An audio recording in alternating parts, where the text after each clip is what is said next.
den la respuesta concreta, después si quieren explayarse sobre algún otro tema, no hay ningún inconveniente, ¿sí? Pero no me sirve de nada que me desarrollen 5 bolillas del libro si la pregunta concreta no se respondió, ¿sí? Exactamente.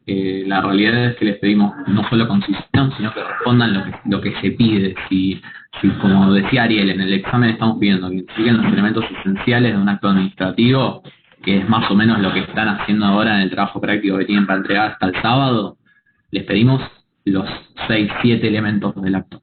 Bien, no más que eso, y son cuestiones completas y concisas. Bien, y en un segundo término, como verán, y llegaron muchas consultas al respecto, si quieren vamos arrancando con este tema, si después Daniel se desconecta, bueno, retomará la clase, pero llegaron muchas consultas respecto de los elementos del acto administrativo respecto del último trabajo práctico. Cuando subimos el... Perdón, Tomás, ¿vas a grabarlo? Sí, perdón, es verdad. Gracias. Cuando... ¿Puedo hacer una pregunta antes que empecemos con los temas del parcial que surgió entre los compañeros? Una compañera, es una cuestión administrativa de la cursada, es chiquitita, preguntó qué pasaba si no entregaban todos los trabajos prácticos, porque a mí me queda claro que tiene que ver con la asistencia y un control de lectura que nos sirve más a nosotros que a ustedes.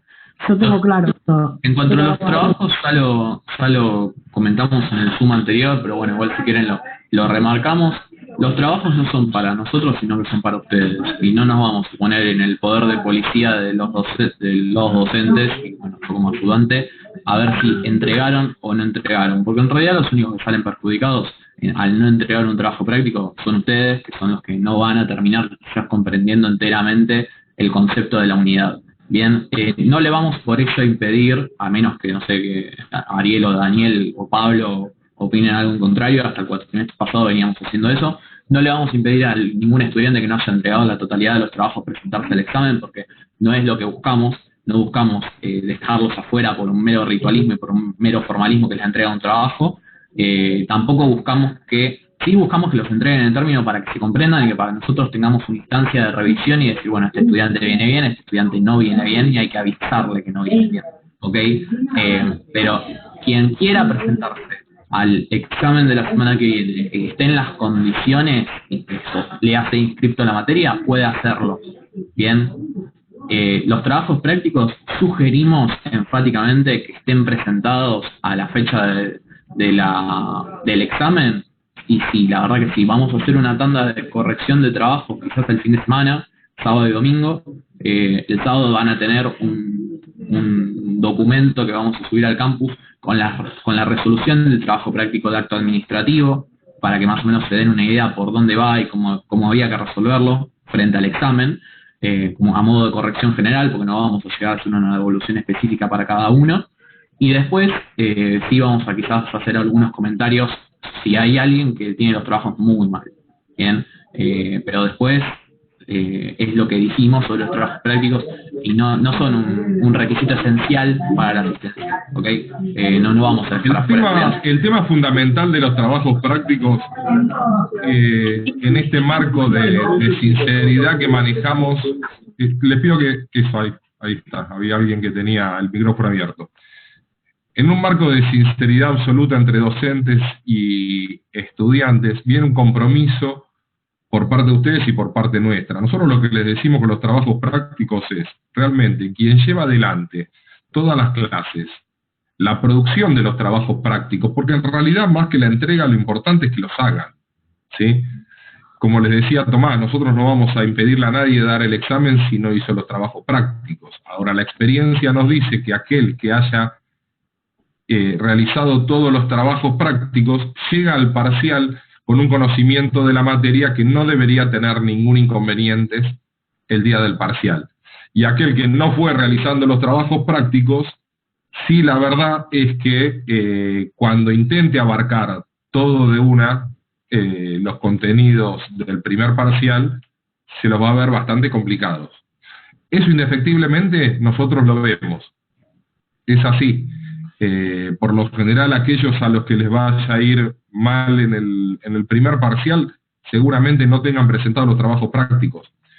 Los trabajos prácticos es una guía que nosotros le vamos haciendo y que ustedes al seguirla va a hacer que lleguen al día del parcial bien. Un segundito, perdón. Ahí pregunta Jessica en el chat respecto del trabajo de actos si está hasta el sábado de la fecha de entrega. Como estamos cortos con los tiempos, lo que hicimos es lo siguiente. Ustedes generalmente tienen 7 días para la entrega de los trabajos. Este último trabajo, como es importante y queremos darles una devolución, lo vamos a hacer hasta el sábado. Y quienes entreguen al sábado, les vamos a compartir esta devolución. Los demás pueden entregarlo hasta el martes, bien hasta la fecha del examen. Pero la fecha de primera entrega tentativa para obtener esa devolución es el día sábado, ¿sí? Bien o mal, entréguenlo. Ok, ahí está Daniel. Buen día a todos y todas. Buen día, Dani. Buenos días, profesor. Buenos días, profesor. Buen día, profe. Buen día. Perdón por la demora, pero tuve un problema técnico. Me olvidé la contraseña de la computadora. Ahí le estaba comentando también a los chicos, le digo, vos venís de La Plata, el día caótico, ¿no, Dani? Estaba viendo por la televisión, es un caos por todos lados, está cortado por todos lados, sí. Hoy la entrada a Buenos Aires fue muy difícil, por eso se me hizo tarde y bueno. Sí, le comentaba, le digo, me imagino que debe estar bastante complicado porque por lo que se ve por la televisión es caótico por todos lados. Sí. Bueno, los dejamos, como les comentaba antes, van a tener el placer de escucharlo al doctor Bosicio, que lo admiramos, aparte de que lo queremos mucho, lo admiramos mucho, y bueno, disfrútenlo y aprovechenlo, chicos. Todo tuyo, Dani. Bárbaro, gracias. Gracias.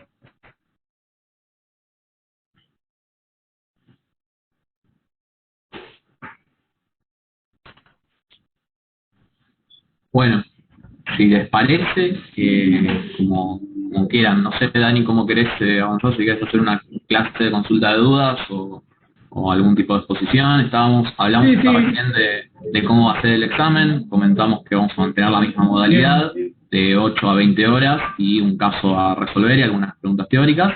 Entra todo hasta la unidad de acto administrativo completa, inclusive, ¿bien? Que es lo que llegamos a ver. Así que escuchamos dudas y bueno, vamos a tener la oportunidad de escuchar a alguien que... La idea es escuchar en esta instancia las dudas que ustedes puedan tener respecto a los temas que abarca el primer parcial del próximo martes, ¿sí? Profesor, yo voy a hacer una consulta, Tomás. Voy a hacer una consulta. ¿Cómo le va? Brenda Rivas, profe. Le voy a comentar lo siguiente, qué es lo que se me complica un poco. Les pedimos, chicos, que aquellos que tienen la palabra, ahora tiene la palabra Brenda, ella abre el micrófono, el resto lo mantengan apagado, porque si no se hace una interferencia. Perdón, Brenda, adelante. Sí, avanzo. Doy un ejemplo, pero me pasó creo que fueron 2 o 3 que había que analizar. El que fue de decretos y eso no me pareció tan difícil porque en realidad era me resultó mucho más fácil, pero cuando es analizar un fallo, y en el trabajo 6, por ejemplo, lo que me pedía, y yo se lo planteé a Tomás en un mensaje, era como que no sabía si en realidad tenía que aplicar lo de la presentación, que era poder policial, o resolver el fallo. Entonces dije, bueno, dice, narre brevemente los hechos, bueno, obviamente con respecto al caso, y bueno, y así. Eso se me complica un poco, pero no por no tener un conocimiento de una lectura de fallo, que igual me es complejo una lectura de fallo, no voy a decir que no, y aparte del fallo era súper extenso y me costó un poco leerlo, sino que hay veces se me complica de lo que me pide en sí, y como el parcial va a ser también con algún fallo que tenemos que aplicar, la realidad es que tenemos que aplicar lo que se está dando o lo que se está preguntando. Eso fue lo que me resultó difícil, porque si tengo que aplicar el acto administrativo que me pasó con el poder de policía, que iba con el fallo, el del trabajo 6, que era CEPIS, o en realidad me hablaba de la corte, eso me confundió en este caso. ¿Se entiende? Sí, sí. A ver, Bueno, más o menos, la realidad más o menos, pero bueno, vamos a tratar sí, de clarificar un poco. Por favor. Cuando nosotros, o en los trabajos prácticos o en el parcial, les pedimos que analicen un fallo, lo hacemos principalmente porque la modalidad es virtual y es domiciliaria y ustedes tienen todas las herramientas, desde los textos, internet, para resolver las cuestiones que son más teóricas, pero lo que a nosotros nos interesa es que esas cuestiones teóricas ustedes las tengan bien consolidadas, y la única forma de poder demostrar esto es aplicar esos conocimientos teóricos a un caso práctico.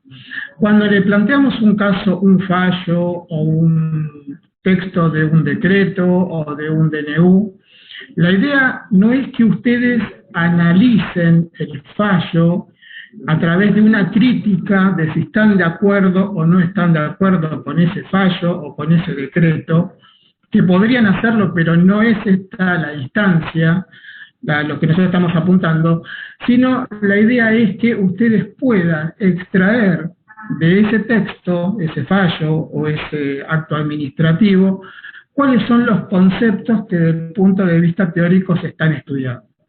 Es decir, por ejemplo, si nosotros decimos que el acto administrativo es la declaración unilateral de voluntad del Estado que tiene efectos jurídicos inmediatos frente a terceros, y les enviamos un acto administrativo, lo que pretendemos es que no que nos repitan ese concepto, porque ese concepto obviamente que entendemos que lo tienen que saber.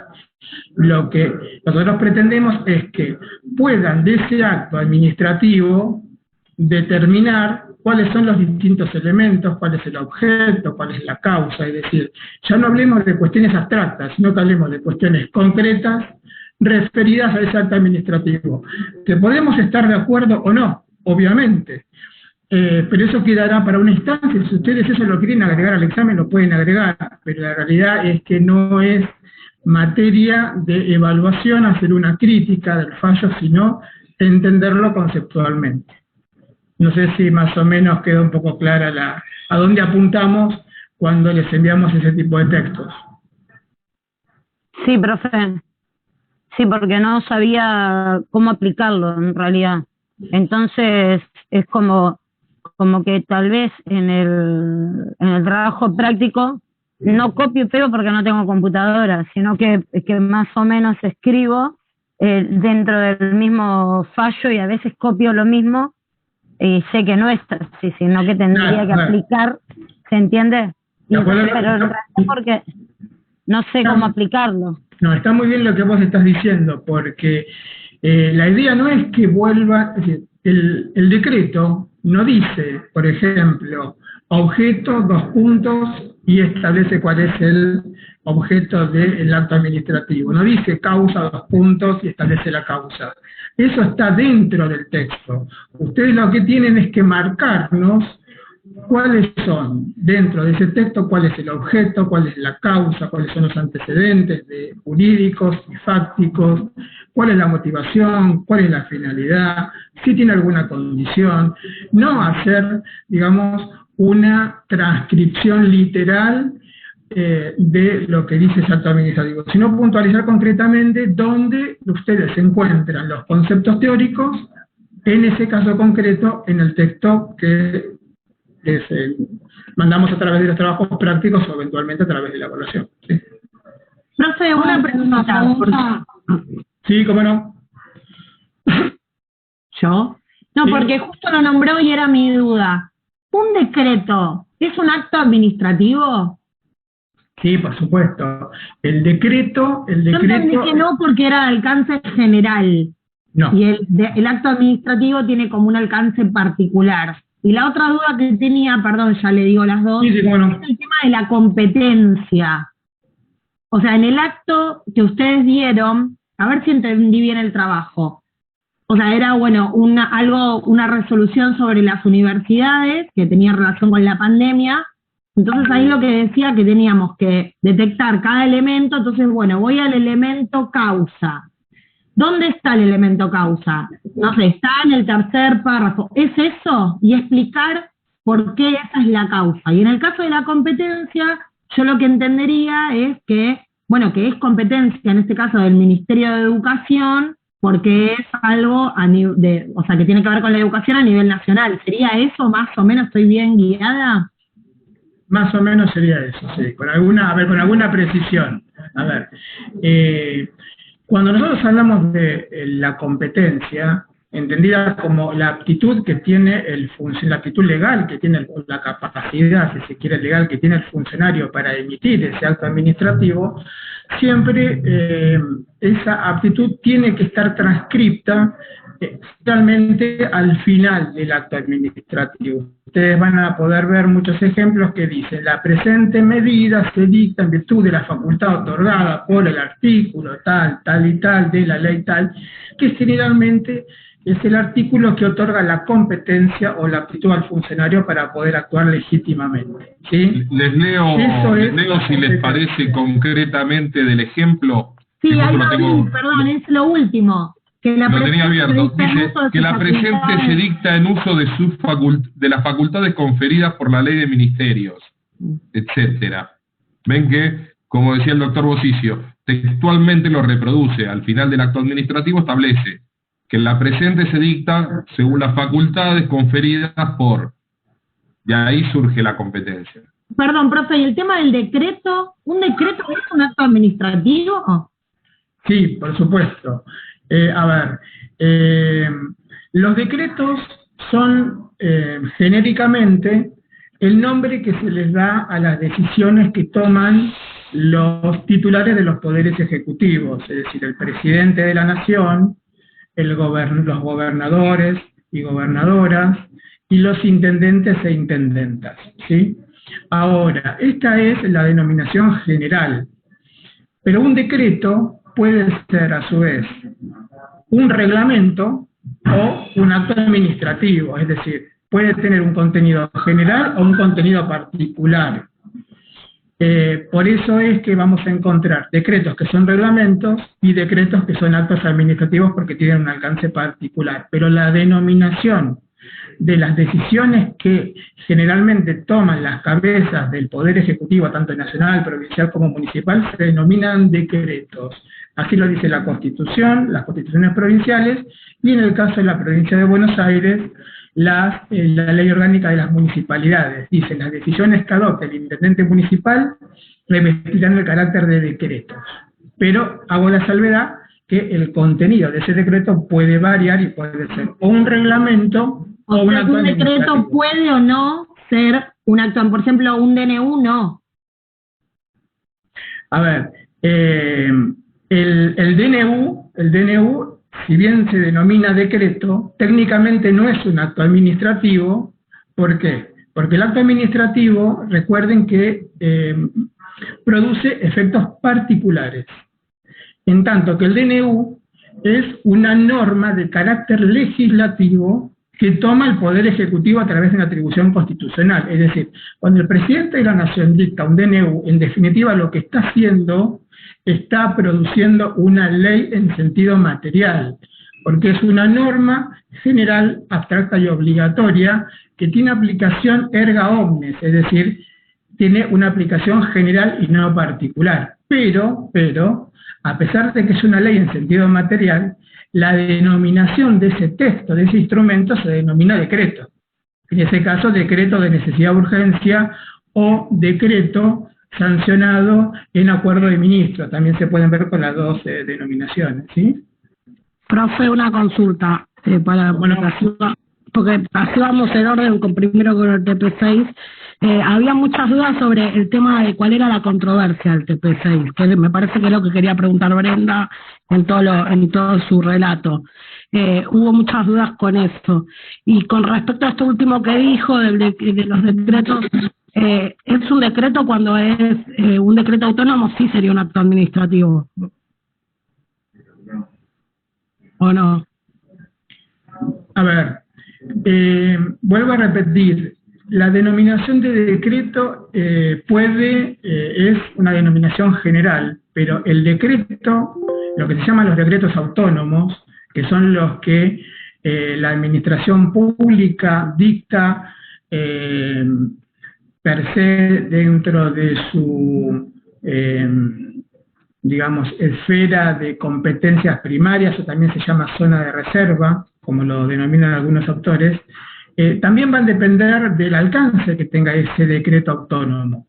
Porque si bien generalmente son decretos de alcance general, con lo cual serían reglamentos, no quita que existan algunos decretos autónomos que cuando tienen un alcance particular, es decir, cuando van dirigidos a una persona o a un grupo de personas determinadas, eso es un acto administrativo.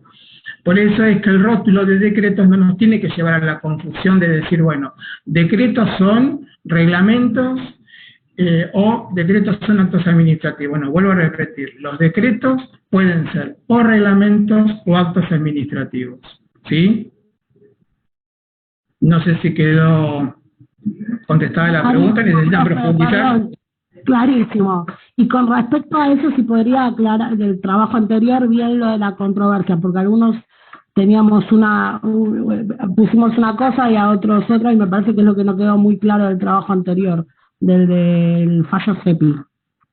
Bien, a ver, ¿y ustedes qué interpretan vamos a hacer a la inversa? ¿Ustedes qué interpretan de ese trabajo práctico respecto de la controversia?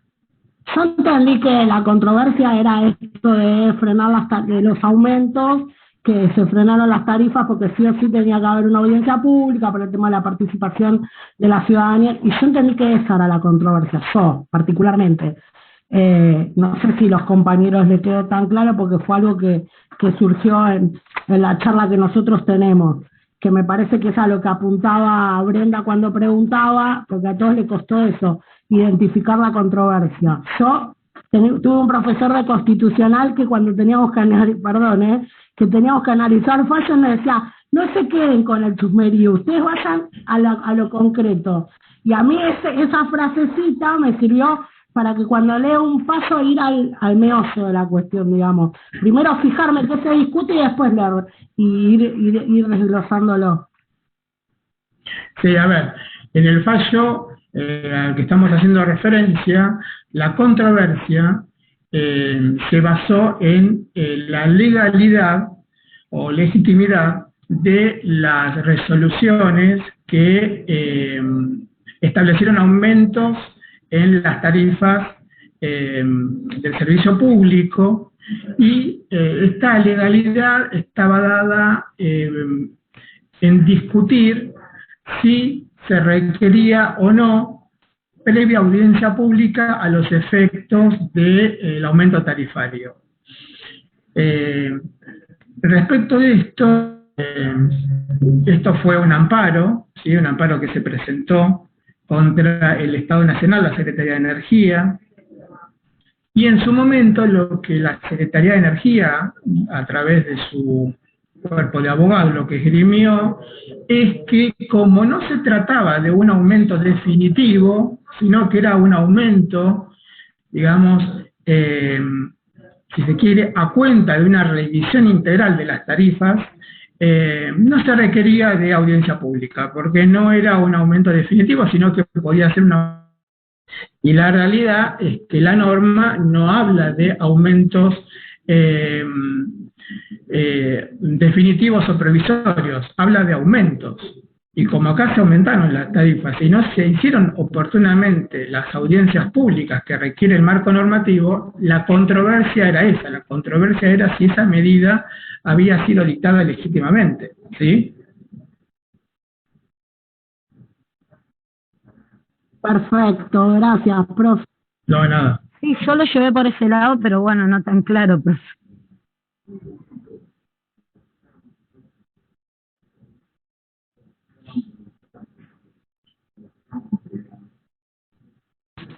Bueno, ¿alguna otra duda? Ya tocamos un poco servicio público, acto administrativo, fuentes del derecho administrativo con los decretos, así que los escuchamos. Profe, Es el momento frente al examen. yo tengo una duda en cuanto a la causa y a la finalidad. Esos dos elementos no los pude encontrar tan claros en el acto, como que me confunden esos dos elementos. Bien, bien, es usual, no te preocupes porque es usual. En realidad, muchas veces se confunde la causa con la finalidad, con la motivación del acto administrativo.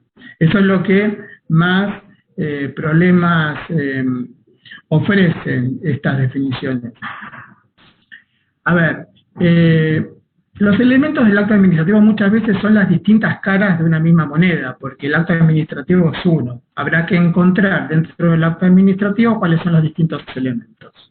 Con respecto a la causa está definida como los antecedentes de hecho y de derecho, ¿sí?, que originan el acto administrativo. Es decir, vamos a dar un ejemplo concreto y simple. Si yo me encuentro con un acto administrativo que dice que en virtud de la renuncia presentada y aceptada por un funcionario ha quedado vacante un cargo dentro de la Administración Pública Nacional y que de conformidad con la norma correspondiente se requiere que ese cargo deje de estar vacante. En este caso concreto que yo les estoy diciendo, el antecedente de hecho es la renuncia del funcionario anterior. Y el antecedente normativo es la norma que establece que ese cargo no puede estar vacante en virtud de las competencias que tienen los distintos órganos. Por lo tanto, este acto administrativo que va a tener como objeto la designación de un nuevo funcionario en reemplazo del anterior que ha presentado su renuncia, el antecedente, la causa, como dije, de hecho es la renuncia. La causa de derecho es la norma que establece cómo es el procedimiento de designaciones y que los cargos tienen que estar efectivamente ocupados por un funcionario. Entonces, ahí vamos a encontrar el elemento causa. Con respecto al elemento, creo que hablaste de la finalidad, ¿no? Sí, ¿cuál es la finalidad del acto administrativo? Es que no tiene que ver con el objeto, porque el objeto de este acto administrativo es cuando el presidente o el gobernador o el intendente, en su defecto, en el artículo primero dicen desígnase al señor fulano de tal en el cargo de, no sé, Director Nacional de Infraestructura de Servicios. Ese es el objeto del acto administrativo, porque es lo que el Estado está decidiendo a través de ese instrumento, es la designación de una persona en un cargo determinado. Ahora, esta designación tiene sus causas en la renuncia del funcionario anterior, seguramente en algún informe que hable de la idoneidad del funcionario que va a ser nombrado y en la norma que es el antecedente jurídico que establece el organigrama de la repartición pública de que se trate, en donde los cargos tienen que estar efectivamente ocupados por alguna persona. Ahora, ¿cuál es la finalidad? Porque hablamos del objeto y hablamos de la causa. ¿Cuál es la finalidad? La finalidad del acto administrativo, si se quiere, es el funcionamiento correcto de la dependencia de que se trate. Porque si yo tengo un funcionario que ha renunciado, evidentemente esa renuncia, hasta tanto no sea suplida por un nuevo funcionario de igual rango, puede tornar que el funcionamiento de esa dependencia quede estancada, porque no hay funcionario que pueda resolver los temas. Entonces la finalidad está dada por el buen funcionamiento del servicio público de que se trate, o de la oficina, en fin, del organigrama de que ustedes quieran, ¿sí?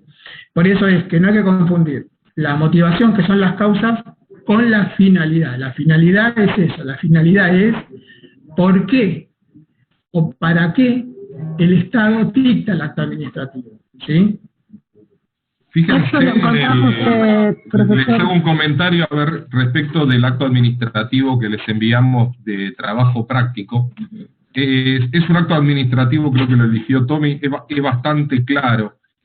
Fíjense que en un momento determinado, en el acto administrativo viene expresando todos los antecedentes, es decir, todas las causas de hecho y de derecho, que fueron todas las normativas, todas las resoluciones que se fueron dictando y demás. Y en un momento determinado dice que resulta necesario, en el marco de la emergencia sanitaria declarada y con criterio semejante, actualizar las recomendaciones ya volcadas en resoluciones anteriores, o anteriormente emitidas, algo por el estilo. Ahí está dando la finalidad. ¿Cuál es la finalidad? Es la actualización de esas recomendaciones. Por eso se va a recomendar a las universidades nacionales y privadas actualizar el calendario académico, algo así dice, ¿sí? Ahí, este acto administrativo puntualmente está bien detallado ahí cuál es la finalidad, que es mantener actualizadas esas resoluciones. Buenos días. Pero esa es la motivación. ¿Cómo? Claro. ¿Es la motivación? No. La motivación es lo que les explicaba el doctor. En las causas, la motivación va a ser el vínculo que va a tener entre las causas, el objeto y la finalidad. Va a estar dado desde eso. La motivación, que es un elemento muy particular, ¿sí? Porque va a estar vinculado entre los otros elementos. Por eso se dice que el acto administrativo debe estar motivado. ¿Por qué? Porque debe estar expresado a través de la causa, la finalidad y el objeto, qué es lo que se quiere hacer con ese acto administrativo, qué es lo que se pretende. Sí, ¿Sí? Perdón que te interrumpa, Ariel. Sí, es muy sí, importante esto de la motivación, porque la motivación, digamos, son los fundamentos, es la explicación del por qué el Estado adopta ese acto administrativo. Y muchas veces el Estado adopta decisiones que son correctas desde el punto de vista objetivo, pero que no los ha motivado, es decir, no los ha fundamentado correctamente. Entonces, cuando esos actos administrativos son producto de alguna impugnación judicial o de algún juicio en particular, muchos jueces lo que dicen es, usted puede tener razón, pero esa razón, ese objeto del acto administrativo, usted la tiene que explicar, ¿sí? En virtud, sobre todo, del principio de publicidad de los actos públicos. Entonces, la motivación es eso, el acto administrativo tiene que bastarse a sí mismo y tiene que explicar el por qué, existiendo una causa, es decir, existiendo antecedentes de hecho y de derecho, a través y relacionándolo con la finalidad, cuál es el objeto. Si yo en un acto administrativo digo, visto el expediente, resuelvo, no, ese acto, digamos, si bien la solución puede ser legítima, yo debo dar explicaciones de por qué llego a esa conclusión y esa decisión. Y eso es la motivación. La motivación es, por eso uno dice, el acto está bien motivado o está mal motivado. Es decir, que sería un sinónimo de si está bien fundamentado o mal fundamentado, ¿sí? Perdón que... Además, quizás una cuestión que podría llegar a agregar, aunque intentarla, porque más de lo que dijo Dani, yo no puedo decir, pero también tengan en cuenta que la motivación, la finalidad y la causa son una tríada que muchas veces puede hasta llegar a estar en el mismo párrafo de un acto administrativo. Bien, la forma en la que ustedes lo justifiquen y lo determinen es lo que va a dar cuenta de si realmente comprendieron en qué parte de ese párrafo está la motivación, la finalidad y la causa. Bien, es muy fina la forma de determinarlo, pero a veces está. Una consulta. ¿Escucha? Hola. Sí, te escuchamos. Una consulta. Entonces, por ejemplo, el ejemplo que daban ustedes de la renuncia, el cargo sería, la motivación podría ser el cubrir el puesto vacante. Digamos, la motivación surgiría, o sea, cubrir el cargo vacante sería la finalidad más que la motivación. Es decir, ¿qué es lo que persigue el Estado para dictar a través del dictado de ese acto administrativo? Es cubrir un cargo que se encontraba vacante. Eso es la finalidad. Cuando hablamos de la motivación, es el relato en el texto de todos los antecedentes, ¿sí?, de todo el proceso de selección, es decir, desde que se produjo la causa que motivó el acto administrativo hasta que se dicta el acto administrativo, hay todo un procedimiento. Es decir, el funcionario anterior tuvo que haber presentado la renuncia, esa renuncia tuvo que haber sido aceptada por un decreto, luego se tuvieron que analizar la idoneidad de la persona que va a ser designada en reemplazo del anterior. Entonces, todos esos pasos, ¿sí?, es la motivación del acto administrativo, es la fundamentación del acto administrativo. Profe, si la motivación está mal. ¿Cómo? Si la motivación está mal, ¿cómo quedaría? A ver, si un acto administrativo no está motivado, ¿sí?, o está incorrectamente motivado, y por ejemplo, tratándose de un acto administrativo de alcance particular, estamos hablando, el que se crea afectado por ese acto administrativo, es decir, considera que ese acto administrativo ha lesionado un derecho subjetivo, puede reclamar judicialmente, porque en ese caso, el acto administrativo, que lo vamos a ver para el próximo parcial seguramente, o no sé si entró en este, se encuentra viciado, es decir, uno de sus elementos o no existe, o ese elemento está incorrectamente plasmado. Y eso hace que el acto administrativo pueda ser impugnado judicialmente y el juez le dé la razón al administrado que ha sido afectado. Porque el Estado no solamente tiene que expresar sus decisiones, sino que tiene, sobre todo, que explicar el por qué adopta esas decisiones. Porque si yo no explico por qué llego a esa decisión, ¿cómo el administrado se va a defender? Si yo digo, bueno, visto el expediente número tanto, resuelvo, yo soy el administrado, ¿y cómo me defiendo? Yo me defiendo controvirtiendo los fundamentos o controvirtiendo ese texto. Si eso no está en el acto administrativo está viciado en su motivación, porque no está fundamentado, y podría ser tranquilamente, más que tranquilamente, seguramente, declarado ilegítimo, ¿sí? Profe, una consulta de los elementos. A mí me costó mucho el tema del procedimiento. No sé si es que ya estaba cansada cuando lo estaba analizando o no sé. Porque llega un momento que uno ya está, que no le da más el cerebro para seguir analizando. Bien, a ver, el procedimiento es uno de los elementos del acto administrativo y el procedimiento está definido como todas las instancias o todos los pasos,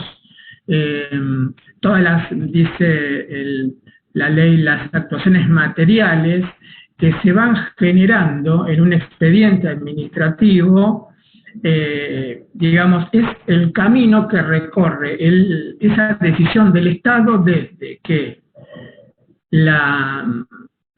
surge la necesidad de adoptar esa decisión hasta que la decisión se adopta efectivamente. Por ejemplo, todo lo que está en el expediente, todos los distintos pasos, los distintos funcionarios que intervienen, eso es el procedimiento. El procedimiento está reglado, es una de las cuestiones que más está reglada en el derecho administrativo, porque el procedimiento lo que tiende es a garantizar el derecho del particular y el buen funcionamiento del Estado, es decir, porque si cada funcionario, cada organismo podría darle a una petición, a una solicitud, el curso que quisieran, estaríamos en un caos total y absoluto. El procedimiento es esto, el procedimiento son los distintos pasos. A ver, yo voy a poner un ejemplo que es muy curto, pero para que se entienda. Si yo soy el intendente de un municipio, llego a mi oficina a las 8 de la mañana y digo, bueno, hoy decreto, no sé, asueto, feriado, o tomo cualquier decisión. Así, de la nada misma, esa decisión es ilegítima porque está viciado en uno de los elementos que es el procedimiento. Esa decisión siempre tiene que provenir de un expediente, de informes técnicos que avalen la decisión, porque los funcionarios que tengan muchas veces no son técnicos en la materia, sino que requieren del auxilio de técnicos para adoptar una decisión que sea correcta. Y en el procedimiento, uno de los temas que es sumamente importante, es un paso, que en algunos casos este paso es absolutamente necesario e imprescindible, es la intervención de los servicios jurídicos del organismo que va a adoptar la decisión. La ley lo que dice es que cuando el acto administrativo puede afectar derechos de terceros, se requiere la intervención del cuerpo de abogados a través de un dictamen. ¿Qué pasa? Hoy por hoy, los distintos funcionarios que están a la cabeza de muchas carteras de Estado, tanto a nivel nacional, provincial como municipal, no tienen el conocimiento total y absoluto de las normas, que sí la tienen los servicios jurídicos que están a cargo de cada una de esas dependencias. Entonces, cuando ese acto administrativo, repito, puede ocasionar alteración de algún derecho subjetivo, para bien o para mal, es decir, estamos hablando de que pueda afectar un derecho subjetivo, es decir, porque pueda conferir un derecho o pueda restringir un derecho, se requiere que los abogados de esa repartición, lo que se llama el servicio jurídico permanente, tomen intervención y dé su opinión a través de lo que se denomina el dictamen jurídico. El dictamen jurídico es una opinión de él o los abogados que hayan intervenido, pero esa opinión no es obligatoria para el funcionario. Es decir, el contenido de esa decisión no es obligatoria para el funcionario. Sí, lo que es obligatorio es que el dictamen se haya emitido, pero el dictamen no obliga al funcionario a resolver en la forma que el dictamen ha orientado. Es por eso que decimos que los dictámenes no son vinculantes, es decir, no son obligatorios en su contenido. Vuelvo a repetir, sí es obligatorio que el dictamen se produzca, pero el funcionario después puede apartarse del criterio que se ha plasmado en el dictamen. Obviamente que cuando se aparta del criterio del dictamen, el funcionario debe expresar concretamente cuáles son las razones por las cuales se aparta de ese criterio jurídico, ¿sí? Por eso también es importante esto, porque a veces en la práctica profesional se ve mucho, que el dictamen es un elemento más del procedimiento, es decir, el dictamen no es la decisión que adopta el funcionario. El dictamen es un análisis jurídico previo a esa decisión. Por eso decimos que los dictámenes son actos preparatorios de la decisión estatal. Y por lo tanto, los dictámenes no son, no pueden ser impugnados, porque no es la decisión misma, sino que es una decisión previa. Muchas veces, como hoy por hoy, sobre todo porque los particulares tienen acceso a través de los medios informáticos al expediente, pueden ver que se ha emitido el dictamen previo, y muchas veces hay incluso profesionales que interponen un recurso administrativo contra el dictamen, ¿no? Y eso es improcedente. El acto administrativo se interpone contra el recurso administrativo se interpone contra el acto administrativo, es decir, contra la decisión del funcionario, no contra la opinión técnica del cuerpo de abogados, ¿sí? Eso es muy importante porque a veces pasa que nos encontramos con estas deformaciones de la profesión, y también muchas veces pasa que luego de producido el dictamen, el funcionario, en lugar de emitir el acto administrativo, lo que hace es notifica a la parte el dictamen, con lo cual la parte considera que eso es el acto administrativo y lo impugna. Y la verdad que eso no corresponde, sino que evacuado el dictamen jurídico, el funcionario tiene que tomar la decisión y, como le dije, podrá estar de acuerdo o no con el contenido de ese dictamen. Si no está de acuerdo, es decir, si se aparta del criterio contenido en el dictamen jurídico, deberá dar las explicaciones del por qué se aparta. ¿Sí? ¿Quedó claro? Sí, o sea que el dictamen no es vinculante. Va a depender de esto último que dijo usted.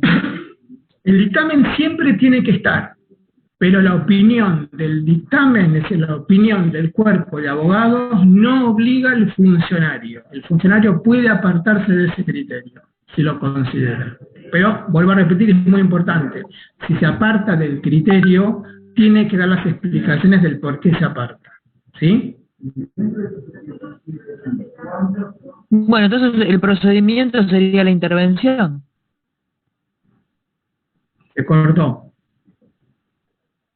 El procedimiento sería la intervención.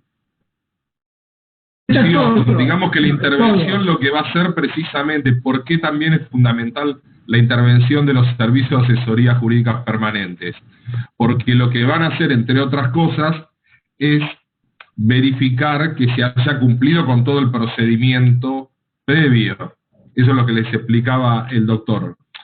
En el acto administrativo, por lo general, lo van a ver plasmado, digamos, en la letra del acto administrativo, donde van a ver plasmado el cumplimiento del procedimiento, es cuando dice que tomó la debida intervención la Dirección de Asuntos Jurídicos o el Servicio de Asesoría Jurídica Permanente o el nombre que lleve de acuerdo al organismo. Ahí lo van a ver plasmado. Pero ojo, no es solamente la intervención de los servicios jurídicos, sino todos esos requisitos que lleva todo ese procedimiento, ¿sí? Por ejemplo, un ejemplo muy burdo, muy básico. Si nosotros iniciáramos, en vez de hacer un expediente, para que culmine ese expediente en un acto administrativo, lo hiciéramos por notas sueltas, ¿sí? Donde no hubiera una foliatura, no hubiera un expediente concretamente realizado con un número, con un nombre, como corresponde. Todo eso forma parte del procedimiento. Si interviniera, por ejemplo, la Dirección de Asuntos Jurídicos y emitiera su dictamen, pero digamos, repito, es un ejemplo muy burdo, pero fuera todo en papeles sueltos, en vez de conformar un procedimiento, por más que el dictamen no se hubiera cumplido con ese procedimiento, ¿sí? No sé si... Claro, que todo el procedimiento... Todo un montón de cuestiones que llevan a las formalidades que requiere un expediente administrativo para culminar en un acto administrativo. Que no tenga bien, que sea justificado, que sea todo el procedimiento legal, ¿no? No, y aparte Exacto. que lleve un orden.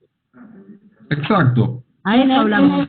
Concretamente, en la resolución que nos mandaron, puede ser que sea considerando que habla de la Secretaría de Gestión y Empleo Público, que dice, para la inmediata aplicación elaboradas por organismos técnicos competentes. No, ahí en el acto administrativo lo que estás viendo son más los antecedentes, son las causas. Cuando te nombra el acto administrativo puntual que les enviamos, ustedes van a ver que son todos los antecedentes de lo que se va a resolver. ¿Por qué se resolvió? Y porque hubo una resolución X, porque después la resolución tal nombró tal otra cosa y demás. En el acto administrativo concretamente, donde lo ven plasmado, si nosotros le decimos, bueno, márquenme lo requerido al procedimiento, lo van a ver cuando dice que intervino no recuerdo si Dirección de Asuntos Jurídicos. Ahí lo encontré, sí, está algo más abajo está. Que la Dirección General de Asuntos Jurídicos ha tomado debida intervención. Solo eso dice. Exacto, perfecto. Exactamente. Ahí está. A ver, eso es importante porque quiero hacer una aclaración. Eso eso que dice que ha tomado intervención implica que el servicio jurídico ha dictaminado. En el acto administrativo no se transcribe todo el dictamen, ¿sí? Pero evidentemente en este caso el acto administrativo, la decisión, tiene concordancia con lo que el contenido del dictamen, ¿sí?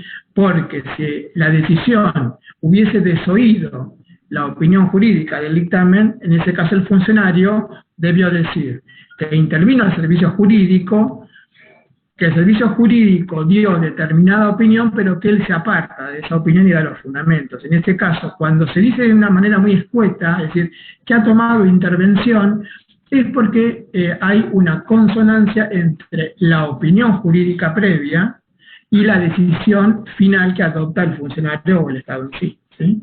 Pero esto es importante porque para que no se queden como que el procedimiento es el dictamen, no. El dictamen es uno de los pasos dentro de todo el procedimiento. El procedimiento se inicia con el inicio del expediente, donde estará la petición del particular, o estará el informe técnico que el Estado, que da puntapié, digamos, al inicio de ese expediente, estarán la documentación, y termina con la decisión y con la notificación de esa decisión. Es decir, termina con el acto administrativo y con la notificación. Todo lo que está en el medio, los informes técnicos, los informes legales, todas las presentaciones del administrado, todo eso conforma el expediente y conforma en definitiva el procedimiento, ¿sí? Como les decía Ariel, si nosotros nos manejáramos con papeles sueltos y no estuviesen todo un expediente en orden cronológico, ¿cómo haría el servicio jurídico para determinar si en ese caso la decisión que se va a adoptar es razonable o no, o es legítima o es ilegítima? Si tiene todos papeles sueltos. Entonces, el expediente lo que hace es ordena la decisión, la toma de decisiones por parte del Estado, ¿sí? Es decir, uno a través del expediente va viendo cómo se fue gestando esta decisión. Y siempre debe existir un expediente administrativo. No pueden emitirse actos administrativos que, por ejemplo, no mencionan ningún expediente, porque ha sido la voluntad del príncipe, del funcionario, que se le ocurrió dictar un acto administrativo. No, en ese caso, el acto estaría viciado en su elemento procedimiento, y sería ilegítimo y podría ser muy razonablemente declarado ilegítimo e inválido por un juez, ¿sí?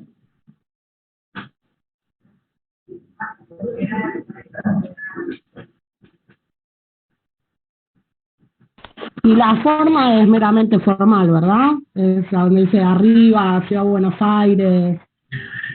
Sí, la forma se hace, digamos, a lo que serían las cuestiones extrínsecas, no el contenido, sino como, bueno, vamos a llamarlo una tautología, las formas son las formas, no hay muchas variantes para definirlo. Es decir, el acto administrativo debe ser escrito, debe estar datado, es decir, debe tener una fecha y un lugar donde se emite, debe estar firmado, obviamente, en forma hológrafa o en forma digital. Hoy por hoy la mayoría de todo lo que es la Administración Pública Nacional y gran parte de la Administración Pública Provincial, los actos administrativos y los expedientes también se generan en forma digital, es decir, no existe el soporte papel, ¿sí? Pero está en un soporte magnético, un soporte electrónico, pero las formas hacen a eso, es decir, a que esté datado, lugar y fecha de emisión, que sea escrito, que esté firmado, y también que después sea notificado, porque hay algo que es fundamental. No se olviden que el acto administrativo que no está notificado al particular al cual va destinado no tiene efectos, ¿sí? Después veremos cuál es la forma de notificación, si es personal, si es por medios fehacientes, si es a través del boletín oficial, pero el acto administrativo, para que nazca la vida jurídica, tiene que estar notificado, porque es a partir de la notificación donde el acto produce sus efectos, ¿sí? Mucha atención, recuerden bien lo que les acaba de decir el doctor, porque suele ser una de las preguntas fundamentales, sobre todo de los finales. No sé si lo Claro, querés eso lo encontramos repetir al bien, final. Dani, porque siempre los enganchamos en eso, en la mesa. ¿Desde cuándo toma vida el acto administrativo? ¿Desde cuándo empieza a causar los efectos? ¿Sí? Desde la notificación. Ténganlo en cuenta porque es algo bastante pavo, pero que los exámenes finales solemos engancharlos mucho con ese tema. Sí, hay una de sus compañeras que hizo un comentario respecto de la notificación del acto administrativo. Las notificaciones pueden ser de distintas maneras. Sí, lo que siempre tiene que constar en el expediente es la constancia que ese acto administrativo ha llegado a la esfera de conocimiento de la persona a la cual va destinada. Y en este sentido pueden ser variadas las formas. Puede ser en forma personal, puede el administrado, si se trata de un expediente que tramita en formato papel, el administrado puede apersonarse en la oficina donde se ha emitido el acto administrativo y puede notificarse en el expediente, registrar una copia, es decir, eso es una notificación personal, o ese acto administrativo puede ser notificado a través de otro medio fehaciente, que puede ser una carta documento o un telegrama colacionado. Incluso hoy por hoy, de acuerdo a los medios digitales que tenemos, y sobre todo esto se ha profundizado con motivo de la pandemia, se hace en la primera presentación que haga el administrado, cuando el administrado hace su petición, en muchos casos, o cuando hace algún descargo, si es que no participa desde el inicio del expediente, se le pide que constituya un domicilio electrónico, en donde serán válidas las notificaciones que se envían vía mail, ¿sí? Y también pueden notificarse a través del boletín oficial, pero el boletín oficial queda reservado para los casos en donde no tenemos con absoluta certeza cuál es el domicilio de ese administrado, que muchas veces puede pasar, ¿sí? Es decir, se inicia un acto administrativo, nunca se pudo notificar a la persona, entonces cuando hay un desconocimiento o cuando hay una falta de certeza respecto del domicilio de la persona, y en el caso de que no haya constituido un domicilio electrónico, se puede recurrir al boletín oficial. La publicación en el boletín oficial es válida, pero generalmente en esos casos, primero hay que tratar de hacerlo por los otros medios que son más convencionales. Ahí alguien preguntaba lo que es el TAD.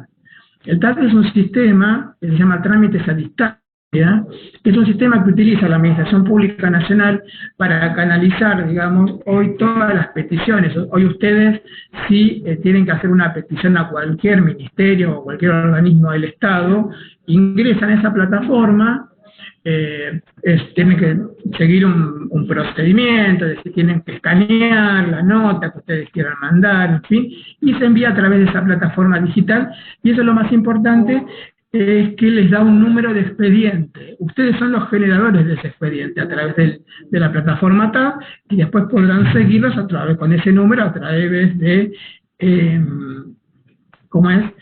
a través del número que la misma plataforma les ha asignado. Ahí alguien me escribe, es imposible hacerlo por TAB. Bueno, a veces puede ser que existan cuestiones técnicas que hagan que, bueno, que el TAD no funcione correctamente.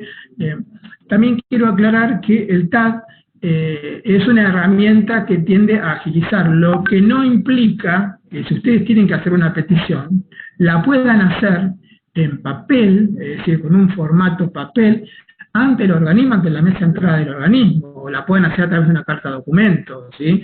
El TAD es otra de las formas alternativas, pero es una forma más, ¿sí?, de generar las peticiones o las solicitudes. Sí, yo hice una petición ante ENACOM y lo hice por TAD. ¿Y cómo te fue? Y bueno, estoy todavía esperando la resolución porque veo que cómo va el proceso, ¿no? Entro y me fijo cómo va la queja y bueno, todavía nada. Está dando vueltas por ahí de un departamento a otro.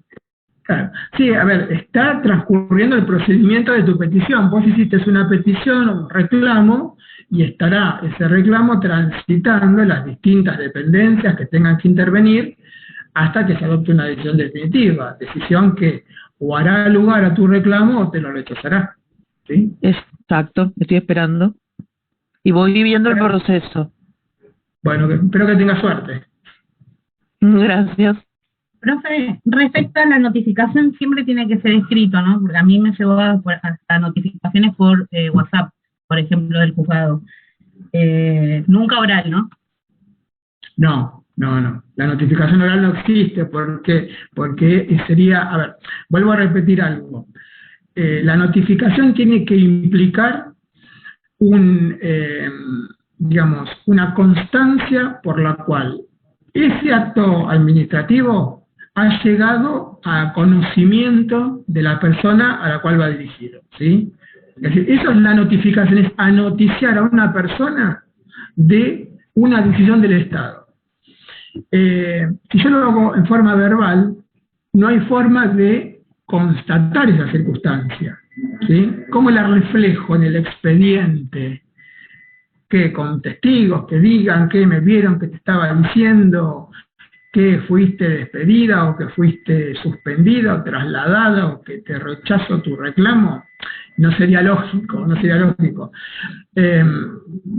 Como ese conocimiento tiene que ser plasmado en el expediente, porque además, ¿por qué tiene que estar plasmado? Porque a partir de la notificación empiezan a correr los plazos a los cuales ustedes van a tener que, si lo desean, estar ajustados para impugnar, ¿sí?, en sede administrativa ese acto administrativo, ¿sí?, a través de un recurso administrativo, pero para eso tienen determinadas cantidades de días. Según los ordenamientos pueden tener entre 10 y 15 días para interponer un recurso. Entonces, si yo no fijo la fecha cierta en donde se notificó ese acto administrativo, ¿cómo puedo después determinar si ese recurso fue interpuesto dentro o fuera del plazo legal? Las notificaciones por WhatsApp, la realidad es que si bien hoy la pandemia nos ha hecho adelantar mucho en ciertas cuestiones, no es precedente por WhatsApp, en realidad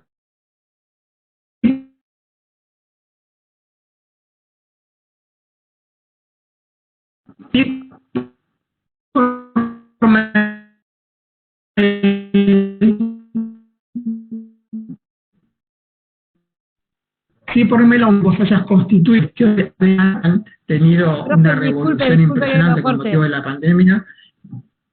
Pero se corta todo, la verdad que Sí. quedó en suspenso todo lo que decía.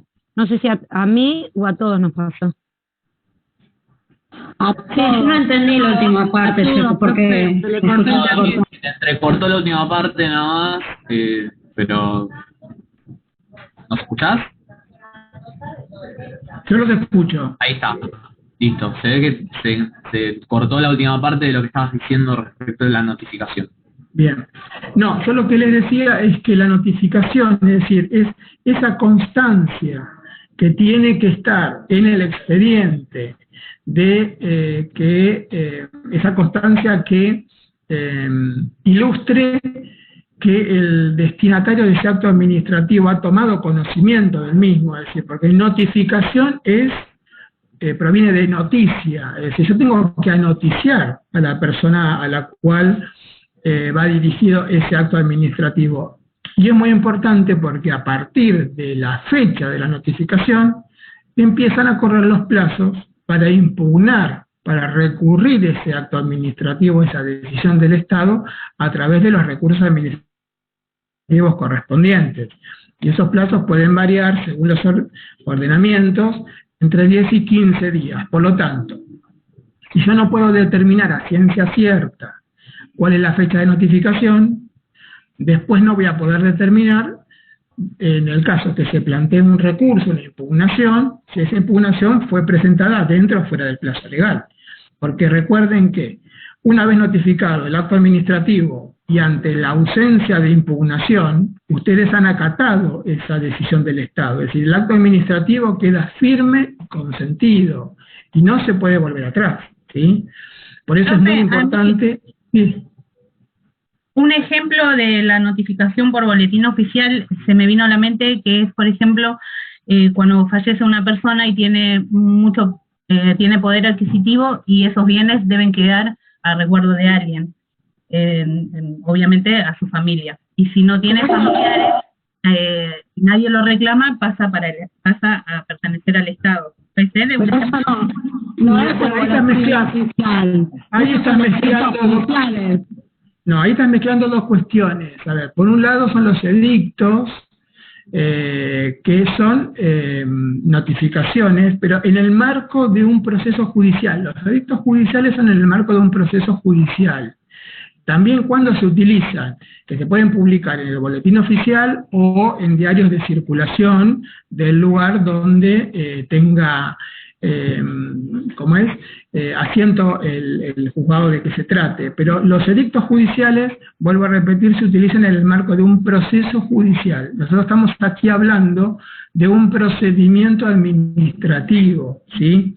Y lo que vos decías, los edictos que ustedes ven generalmente en el diario, en el boletín oficial, son cuando se decretan las quiebras, los concursos, o cuando se convocan a los herederos en el marco de un proceso sucesorio, o en el caso que vos estabas planteando también, que es el caso de las herencias vacantes, ¿sí?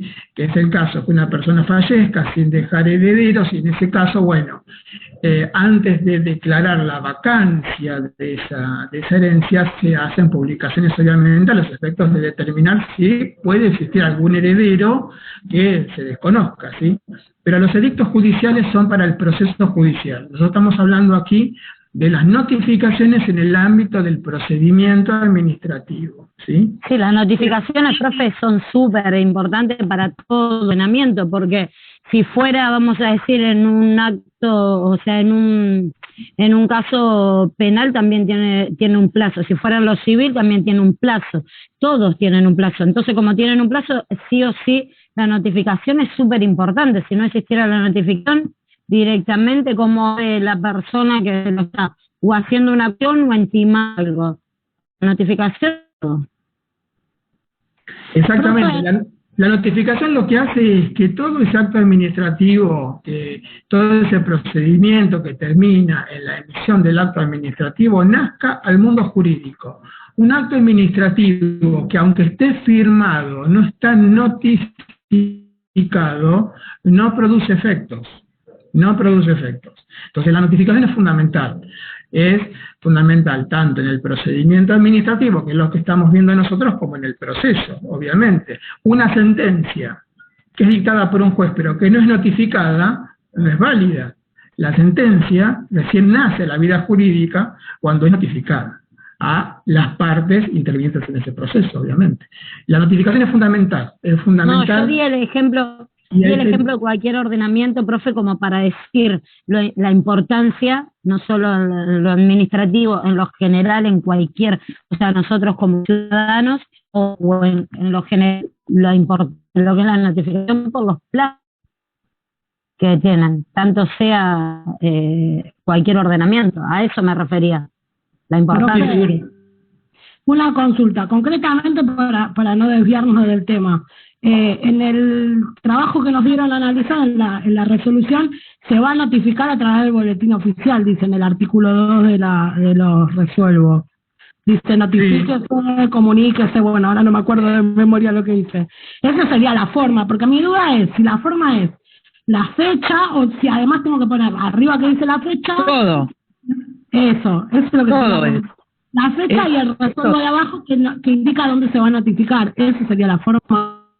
Lugar, fecha, firma. La notificación forma parte de las formas, exactamente. Forma parte de la forma de la notificación, exactamente. Perfecto. Muchas gracias. Sería lugar, fecha, firma y donde dice notifíquese. Eso sería todos los elementos que tenemos que individualizar para completar la forma, si no estaría viciada. Exactamente. Profe, El objeto serían en los resuelve, los encontramos.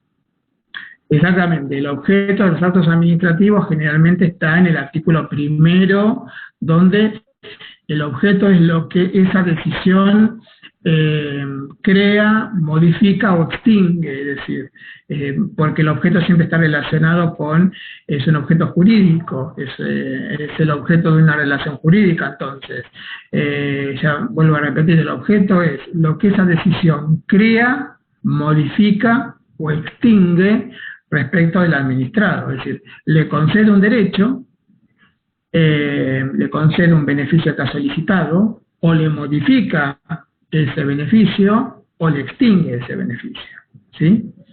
Cualquiera de estas tres cuestiones pueden ser objetos de un acto administrativo, ¿sí? Profe, Y bueno, y la competencia la vemos generalmente en el último considerando. Están los últimos considerando, Claro. sí, exactamente. También, en forma expresa está generalmente en los últimos considerando. También lo podemos encontrar de una forma un poco más general en los vistos del expediente. Es decir, por ejemplo, en un expediente que dice, visto el expediente número tal, y la ley 22.520, que es la ley de ministerios. ¿Sí? Ya ahí al mencionarse la ley de ministerios estamos hablando que la competencia la vamos a encontrar dentro de esa ley, es decir, muchas veces las normas de las que surge la competencia también se ponen al visto, ¿sí? Pero después se reafirma generalmente en el último considerando, donde ahí se hace alusión expresamente a la norma que atribuye la competencia en forma expresa, ¿sí? Sí, pero después viene un problema dentro de la competencia. Hay otros elementos que determinar. Territorio, jerarquía de grado. Bueno, obvio, la competencia puede ser múltiple. La competencia puede ser en razón de la materia, en razón del territorio, en algunos casos en razón del tiempo, en razón de la jerarquía, obviamente. Eso es así, obviamente, pero ¿qué pasa? Cuando el funcionario se dice que el funcionario es competente, es cuando es competente en razón de la materia, en razón del territorio, en razón del tiempo y en razón del grado. Es decir, la competencia tiene distintas aristas, pero para que un funcionario sea competente, tiene que, digamos, cumplir con todos los requisitos de la competencia. Voy a poner un ejemplo muy tonto, muy burdo. Una persona que se desempeña en un cargo, el ministro de Agroindustria, ¿sí? Que tiene a su cargo, digamos, todas las competencias que tienen que ver con la producción agrícola o ganadera. Es un ministro que forma parte del Poder Ejecutivo Nacional, es decir, que tiene competencia a nivel nacional. Pero este funcionario, si bien tiene competencia material, no sería competente para tomar una decisión que afecte a otra jurisdicción de acuerdo al territorio, es decir, no puede inmiscuirse en una cuestión que es de la provincia de Buenos Aires, ¿sí? Por eso es que el funcionario debe ser competente en razón de la materia, es decir, en razón que tiene atribuida la facultad de decidir sobre esa cuestión. Sobre esa cuestión hablo sobre esa cuestión como materia, es decir, después, obviamente, tiene, en algunos casos, por ejemplo, tiene que ser competente en materia de tiempo. Y esto se da en algunos casos, son menores, pero se da sobre todo en el caso de los jueces administrativos que emiten resoluciones que tienen contenido de sentencias administrativas en donde muchas veces esa competencia es temporal. Es decir, por ejemplo, si hay dos jueces de faltas, se establece a través de las normas que correspondan que el juez del juzgado de faltas número 1 será competente en las causas que se inician desde el día 1 al día 15 inclusive del mes, y el juez faltas número 2 será competente para entender en las causas que se inicia desde el día 16 hasta el día 30 o 31 a fin de mes. Esa es la competencia temporal, ¿sí? De tiempo, sí, obviamente. Y en el parcial tenemos que individualizar cada uno de esos subelementos de la competencia en sí. No. Generalmente cuando un funcionario dice que es competente es porque su competencia reúne todos estos distintos subelementos de la competencia, ¿sí? Gracias. Me sacó un peso de encima porque hay que fijarse bien con el tema del tiempo y todos esos subelementos, porque ahí se me complicó en el trabajo. A mí también el tema de competencia se me complica bastante. En este trabajo bastante, en esta resolución bastante se me complicó poder identificarla. Sí, no, quizá no la competencia en sí, sino que esos subelementos no sabía bien cómo determinar. Interpreté que la competencia era del secretario de Políticas Universitarias y se la daba al Ministerio de Educación, pero en sí, en la resolución no está, la leí porque yendo a otras resoluciones, otros decretos que nombraba esta resolución, pero me parece que está mal. Si bien ustedes quizás en un examen no tengan que analizar todos los elementos de la competencia en particular, sí es importante que sepan cómo se determina, porque cuando tengan en algún momento un caso genérico y no tengan quizás detallado el elemento competencia en el acto administrativo, para justificar justamente que la competencia está viciada, tendrían que hacer este análisis. Bien, entonces es importante que sepan que la competencia se puede determinar en razón de la materia, del grado, del territorio, del tiempo, ¿ok? Pero es por ese lado. Si generalmente la competencia surge de la ley, está expresa en los considerandos del acto administrativo, es muy común, como decía Daniel, encontrar que este órgano es competente en función de la ley de ministerios. Bien, es lo más lógico y lo más común que se encuentra, al menos en los actos administrativos de carácter federal.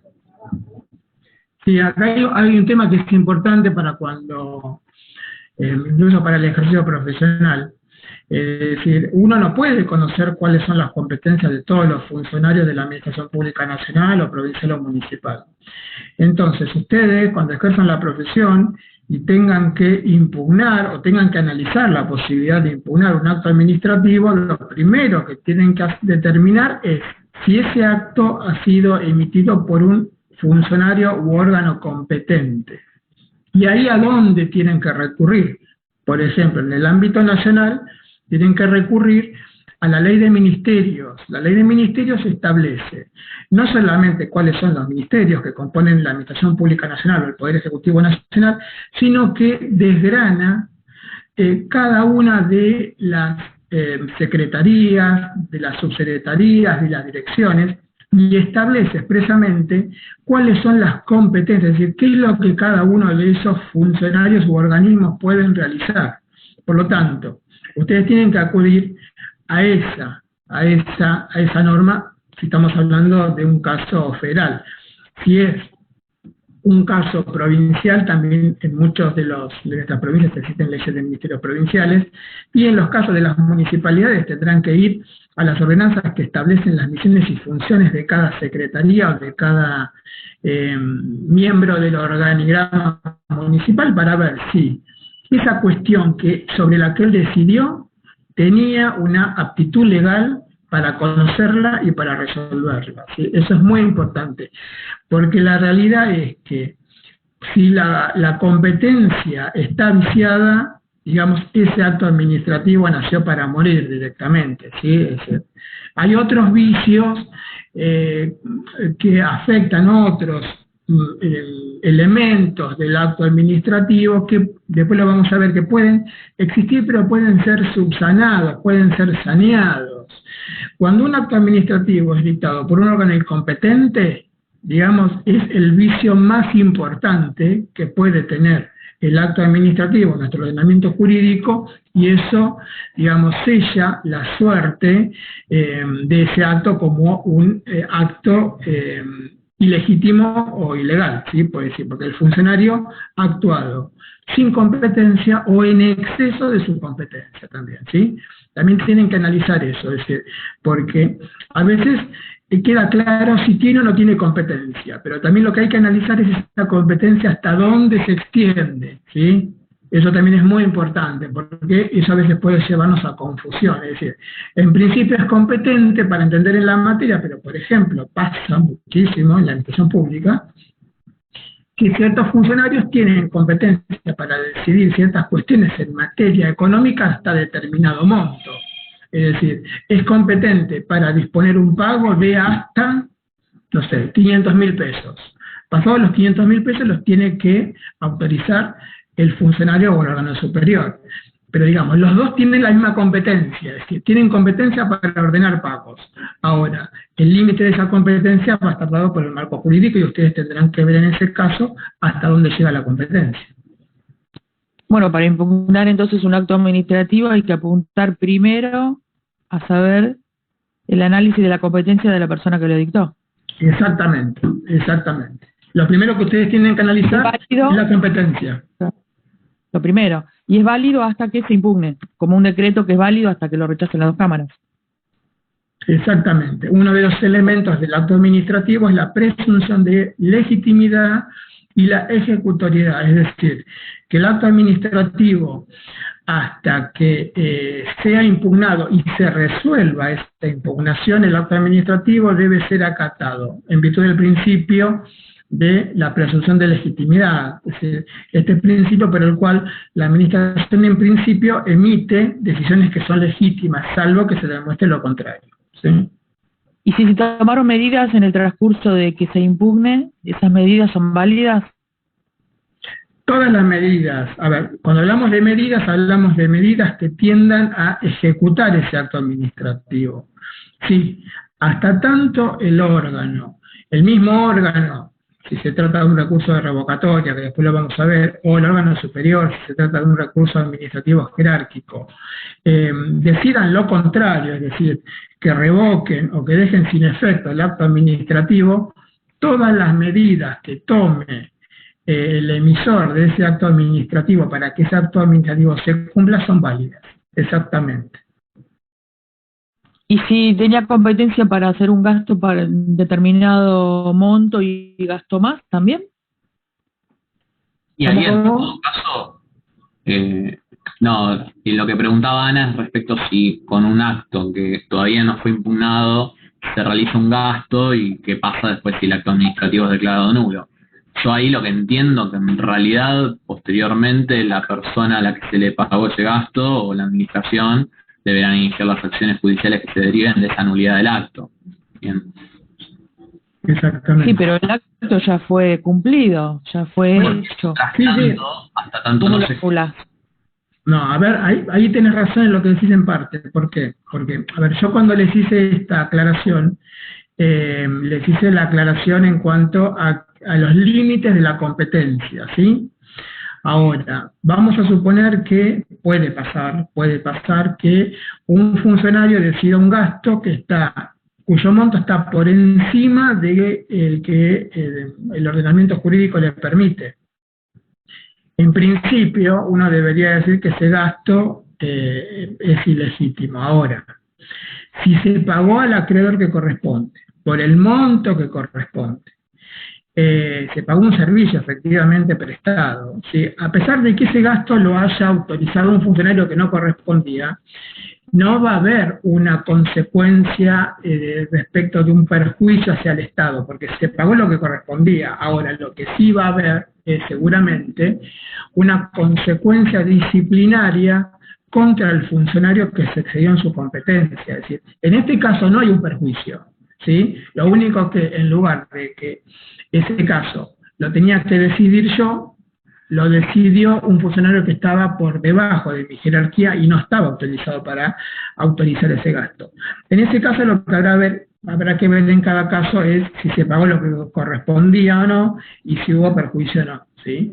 Pero digamos, esto lo mencioné a título de ejemplo para que ustedes tengan en cuenta que la competencia a veces tiene esos claroscuros o tiene esas cuestiones que son importantes dimensionar, porque muchas veces decimos, bueno, todos tenemos la misma competencia. No, todos no tenemos la misma competencia, porque si no todos ganaríamos lo mismo, porque todos haríamos lo mismo y esto sería un caos total y absoluto. Es decir, todos en principio estamos dentro del mismo tema. Es decir, yo, por ejemplo, soy subsecretario legal del Ministerio de Desarrollo Territorial y Hábitat, que se dedica dentro del Poder Ejecutivo Nacional a la construcción.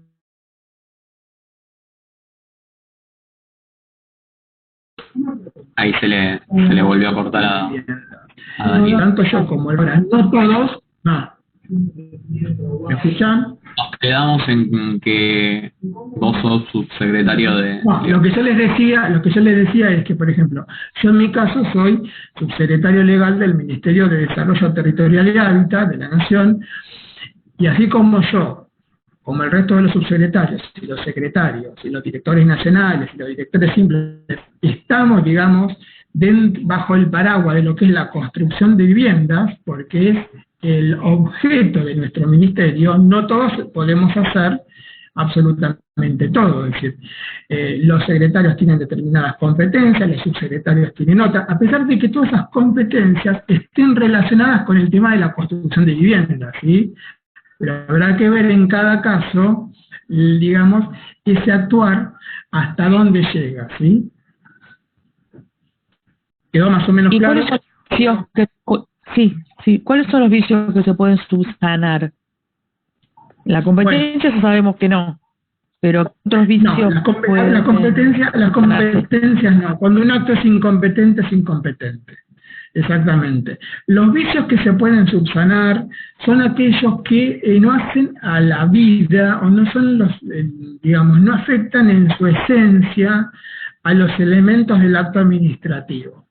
Nosotros decimos que hay vicios que se pueden subsanar, por eso hay actos que son pasibles de lo que se llama una nulidad relativa, es decir, porque tienen un defecto, pero ese defecto puede ser subsanado con posterioridad. Pero hay casos en que los actos administrativos están, digamos, pesan sobre ellos una nulidad absoluta. En estos casos, digamos, la nulidad absoluta también tiene que ver con que es absolutamente patente, como dicen los autores, es absolutamente evidente. No hay demasiada discusión respecto de esa nulidad, ¿sí? A ver, por ejemplo, vuelvo a repetir para que se entienda. Si yo fuese un juez administrativo y mi competencia está asignada temporalmente para entender en causas que se inician en determinado lapso de tiempo, pero yo adopto una sentencia en el marco de una causa que debió entender mi colega juez porque es competencia temporal de él, ahí no hay mucho para discutir. Es decir, yo tenía competencia hasta el día 15. Si dictó una sentencia al día 16, obviamente que eso es absolutamente patente, es evidente. Esos son lo que se llaman los vicios que no son subsanables. En tanto, otros vicios, que son menores, si se quiere, pueden ser subsanados, y pueden ser subsanados en distintas instancias del procedimiento, ¿sí? No hay problema. Alguien me preguntó por ahí algún caso de un vicio. ¿Esto entra en el parcial? ¿Nulidad y vicio? Quería como aclarar. En el examen, porque lo están preguntando acá en el chat y antes de que generemos una confusión, en el examen entra lo que vimos, todo lo que es vicios y nulidad, entiendo que no entra para este examen, no, Dani, lo dejamos para el próximo. Sí, no, para el próximo porque es una unidad muy larga actualmente. Por eso hacemos generalmente lo que hacemos es, en este parcial entra acto administrativo, pero los caracteres y los elementos. Caracteres y elementos, no vicios, porque eso es para un análisis mucho más detallado y es algo que es central entender el tema de los vicios. Perdón, profe, ¿le puedo hacer un comentario? ¿Cómo no? No, que la verdad que estaría buenísimo, yo ya lo puse en el foro, que estaría buenísimo que para la segunda parte podamos tener algunas clases, porque me parecen súper enriquecedoras. O sea, no es lo mismo mandar un mensaje donde se me responde y por ahí me quedó otra duda. O sea, ve que este ida y vuelta para mí es súper enriquecedor y bueno, yo lo había planteado porque no entiendo por qué no tenemos este tipo de encuentros. Sí, lo vamos a tener en cuenta seguramente. Es para todos complicados. No es una justificación tampoco, porque la realidad es que nosotros somos docentes porque nos gusta, no somos docentes por una cuestión económica. Estamos en la docencia porque nos gusta de alma. Yo soy docente hace muchísimos años y lo que más me interesa es poder transmitir la experiencia que uno tiene. Yo he ejercido la profesión como un abogado independiente y hoy me toca defender los intereses del Estado, del Poder Ejecutivo y del Ministerio, con lo cual lo más importante para mí es poder hacer este feedback y trasladarle los conocimientos.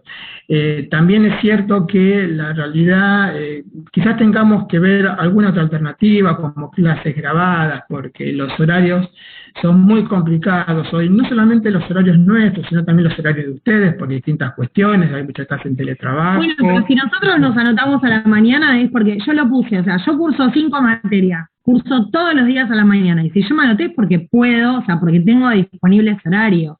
Entonces, digo, incluso yo, bueno, mandé todos los trabajos menos uno, tampoco tuve nunca ninguna devolución, entonces la verdad no sé si voy bien, voy mal, y tengo el manual de Balbín, está acá, pero leer un manual así solo de una materia tan importante, o sea, me parece, no, me siento muy perdida, y estas clases me parece que son muy enriquecedoras, bueno, para todos, y por ahí en una sola clase de 2 horas, tirar todo, porque por ejemplo no hablamos de ningún tema de todas las unidades pasadas, por eso yo hice hincapié en preguntarlo de nulidad, porque por ahí nos fuimos con el tema de nulidad, que digo, está bueno, pero hay un montón de temas que sí entran para el martes que viene y que, o sea, que ni los tocamos. Los hablábamos en el Zoom anterior, compañera, los temas anteriores. Dos cuestiones igualmente.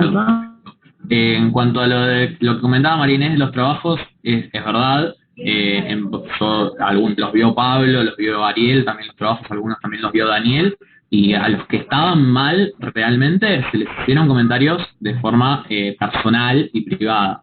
Entonces, eso significa que si no recibieron comentarios es porque los trabajos en general estaban ok. Bien. Por otro lado, en cuanto a la segunda parte de la cursada, sí tenemos más, hay algunos videos que ya están preparados que para las temáticas. Igualmente, siempre estamos a disposición si surgen dudas y generar estos espacios de intercambio. La primera parte de lo que entra en este primer examen lo vimos hace 15 días, cuando hicimos el encuentro de dudas, que estuvimos con Pablo y con Ariel. Por eso nos dividimos, en esta clase está el doctor Bosicio, y en la anterior estuvo el doctor Beben y el doctor Somoza, y cada uno respondió las dudas de las dos partes de la asignatura. Bien. Bueno, igual lo que pasa el tema de los... tengo acá para aprovecharlo al profesor. ¿Cómo? No, que decía que como está acá el profesor lo quería aprovechar, porque ya que sacó el tema de vicios, bueno, lo quería aprovechar para... Por supuesto, es lo que nos toca en esta unidad, o sea, está bien que hablemos de vicios, por supuesto. Yo lo que quiero acotar que lo que dice la compañera, bueno, es una que no está mal tampoco, pero a mí me sirve mucho cuando se ven los videos de Balbín. Me resolvió mucho porque él da como una clase, entonces eso me ayudó, pero muchísimo. O sea, no importa si en realidad se puede hacer Zoom o no, porque no tengo ni idea cómo lo van a manejar, pero sí, obviamente los videos me resultaron, pero buenísimo. Bueno, también tuvieron el audio de división de poderes que Daniel grabó al principio del semestre. No sé si surge alguna duda de ese tema, pero ese audio lo compartimos, tengo entendido. Está en el campus, ¿no? Sí, correcto. Sí, totalmente. Profe, tengo una consulta antes de cosas, porque cuando explicaron la parte de motivación, yo me lo confundía primero con finalidad, pero después con la explicación, me lo empecé a mezclar con procedimiento. porque la explicación fue tipo, todo procedimiento, todos los pasos son los, ¿cómo es? La motivación, ahí es cuando me perdí. O sea, por ahí me podría clarificar motivación de nuevo, porque me lo mezclo con finalidad o me lo mezclo con procedimiento. Perdón, justo tuve que levantarme a atender un llamado. Lo que Si me podés repetir. se relaciona con, si mal no entendí, lo que veníamos charlando de esta relación muy finita entre la finalidad y la motivación. Corregime, Maximiliano. Sí, porque el primero estaba con finalidad y motivación, pero después con la respuesta que me dio el profesor, me lo empecé a confundir con procedimiento, porque me dijo todo procedimiento, todos los pasos son la motivación, y ahí fue cuando me lo empecé a cuestionar. Es normal. Es normal. Sí, a ver, yo les dije en un comienzo que los elementos del acto administrativo son las distintas caras de una misma moneda, ¿sí? Porque el acto administrativo es uno solo. Y muchas veces, incluso como contó muy bien Tomás, de un mismo párrafo del texto, del instrumento, pueden surgir distintos elementos del acto administrativo. Cuando hablamos de la finalidad, para que quede claro, la finalidad, digamos, es el objetivo que persigue el Estado a través de la emisión de ese acto administrativo. Es decir, ¿cuál es el objetivo? ¿Qué es lo que busca el Estado? Por eso hablamos de la finalidad. En el caso que yo les puse, cuando se designa a un funcionario en virtud de un cargo que se encuentra vacante por renuncia de su anterior, la finalidad es digamos que ese estamento de la administración pública esté ocupado por un funcionario, por el que corresponde, porque eso hace el buen funcionamiento del Estado. Es decir, si nosotros tenemos dentro de nuestro organigrama, dentro de la estructura del Estado, los cargos vacantes, la administración pública estaría prácticamente paralizada en muchos casos. Eso es con respecto a la finalidad. Entonces, la finalidad es lo que el Estado busca, lo que el Estado persigue, cuál es el objetivo del Estado a través de esta decisión. Eso con respecto a la finalidad. Y con respecto a la motivación del acto administrativo, ya no tenemos que hacer referencia a lo que el Estado busca, sino cuando hablamos de la motivación tenemos que hablar de cómo el Estado explica la decisión que adopta, ¿sí? Vuelvo a repetir, la motivación es fundamental. El Estado tiene la obligación en virtud de la publicidad, del principio constitucional de la publicidad de los actos de gobierno, de explicitar las razones, los fundamentos por los cuales se adopta una decisión, ¿sí? La realidad es que, como les volví a decir, en un acto administrativo no vamos a encontrar cada elemento, 2 puntos y el elemento. O sea, la finalidad de un acto administrativo está, digamos, íncita en el mismo, como él les decía a Ariel. Si el acto administrativo dice que resulta necesario, ahí está la finalidad, es decir, se dicta porque resulta necesario para determinada cuestión. ¿Sí? Sí. Un ejemplo por ahí de motivación podría ser en el mismo caso ese de que falta un integrante del Estado y lo buscamos reemplazar. ¿Cuál sería el ejemplo en ese caso por ahí de motivación? En el caso de la motivación, sí. Y la buen funcionamiento del organismo. ¿Cómo? El buen funcionamiento del organismo. En realidad el buen funcionamiento del organismo es la finalidad. Es decir, ¿por qué el Estado tomó esa decisión? Porque la finalidad es que se ocupe ese cargo que estaba vacante, que también, fíjense que la finalidad tiene que ver en parte con el objeto. Es decir, yo en el artículo primero digo, desígnese al señor fulano de tal para ocupar el cargo de subsecretario de Recursos Naturales, ¿sí? En ese mismo artículo, ¿sí?, vamos a encontrar el objeto, pero también la finalidad del acto administrativo. La finalidad del acto administrativo es designar a a un funcionario que resulta necesario para el engranaje de la administración pública y el buen funcionamiento de la administración pública, porque ese cargo estaba vacante. Eso con respecto a la finalidad, pero con respecto a la motivación, nos referimos a que, por ejemplo, en este caso concreto, en este caso no concreto, pero este caso inventado que le hemos dado, si yo tengo un funcionario que ha renunciado, que se aceptó la renuncia, y luego tengo la posibilidad de designar a un nuevo funcionario, en donde se ha analizado su perfil, sus antecedentes, su currículum, en definitiva la idoneidad para ocupar el cargo. O incluso si esa designación pudo haber pasado por algún carril de evaluación previa a través de una junta de calificaciones, en fin, todos esos distintos elementos que yo les he señalado recién constituyen la motivación, es decir, la motivación es la explicación de por qué el Estado adopta esa decisión en forma legítima. ¿La adopto por qué? Porque hubo un funcionario que renunció, le acepté la renuncia, tengo un nuevo funcionario, se analizaron los antecedentes, o la Junta de Calificación lo calificó a través de un concurso, antecedente de oposición y el resultado ganador, porque puede ser también el caso de un funcionario que se elija por concurso. En fin, la motivación es la explicación de todas esas distintas circunstancias. Perdón, la motivación está relacionada con la causa, entonces, porque la causa dijo que eran los antecedentes. Claro, pero en ese caso, digamos, la motivación sería la explicación de todas esas circunstancias de hecho y de derecho.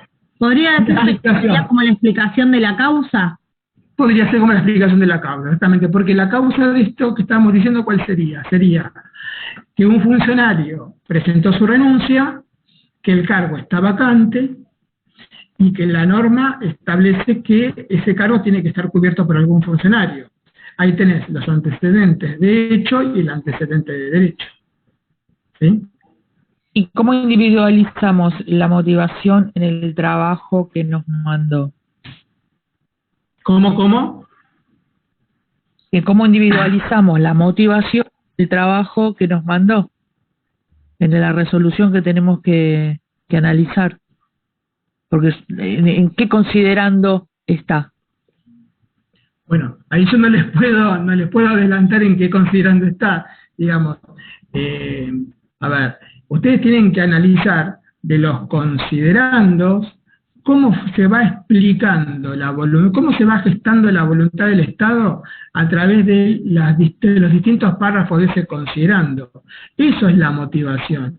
Es decir, la motivación equivale a dar las explicaciones. Es decir, obviamente que la motivación no está por ahí en el primer párrafo, o en el segundo, o en el tercero, o están todos. Eso va a depender de cada uno. La motivación sería: tomo esta decisión porque pasó esto, o sea, renunció el funcionario, entonces se le tomó examen, se hizo esto, y ahí llegó a que el Estado toma la determinación de poner en el puesto otro funcionario. Eso sería... Exactamente, la motivación es la explicación de por qué yo llego al final de un procedimiento y emito un acta administrativo. Es la explicación. Es la explicación, son los fundamentos. ¿Sí? Eso claro, es explicar por qué se toma esa decisión, profe. ¿Por qué fue que se tomó? Y si dentro de eso entra o sea, el funcionario, qué función cumplía, qué esto, qué todo, o qué otra, o quién más entra dentro de eso. O sea, es básicamente explicar por qué se tomó esa decisión. Exactamente. Y la finalidad sería de lo que el Estado está buscando, la finalidad, ¿qué es lo que busca el Estado? Si está esa vacante, ¿por qué es lo que se busca? Más claro, échale agua. Exactamente. El fundamento, listo, el fundamento. Exactamente, fundamento, exactamente. Motivación sinónimo de fundamento. En realidad es el relato de los hechos. ¿Cómo? En realidad sería relatar los acontecimientos, los hechos, Relatar los acontecimientos, no solamente relatar los acontecimientos, porque los acontecimientos son la causa generalmente. Hay que relatar los acontecimientos y las distintas instancias del expediente administrativo. Por ejemplo, si estamos hablando de una designación de un funcionario a través de un concurso de antecedentes y oposición, ¿sí?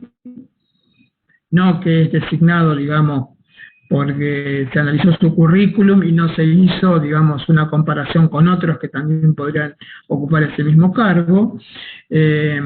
Ahí también tendremos que dentro de la motivación, dentro de los fundamentos, es que esa persona, la idoneidad de esa persona surgió de un concurso público para ocupar ese cargo. ¿Mm? Profe, le voy a una pregunta. O sea, de la finalidad, la finalidad, ya se me fue, la finalidad, la motivación y la causa es esa tríada que nombraba Tomás, que es muy finita la división y que las tenemos que tener en cuenta. Exactamente, es más, a veces hay, dentro de un acto administrativo, hay, digamos, considerandos que pueden servir para conceptualizar la causa como la finalidad y la motivación. Todo depende de cómo esté redactado el acto administrativo. Es decir, es probable que algunos párrafos de ese acto administrativo, o mejor dicho, hay algunos párrafos de los que pueden surgir los tres elementos al mismo tiempo. Y pueden estar en más de un considerando, como dijo usted. Podemos poner que la causa, por ejemplo, pueden ser tres considerando. Exactamente. Pero siempre esos tres elementos están dentro de los considerando. No los vamos a encontrar ni en un visto ni en un resuelve. No, en los considerando, exactamente.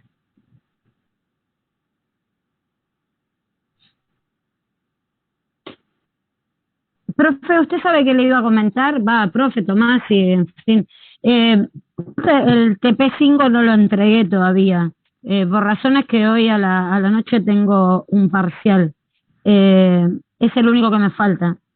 Y si yo lo entrego antes del sábado, va a haber una devolución de porque me interesa muchísimo, porque tengo como unas dudas y quiero, como va a ir para el parcial y lo veo bastante fuerte, o sea, más que los anteriores, o sea, algo fuerte para poder interpretarlo.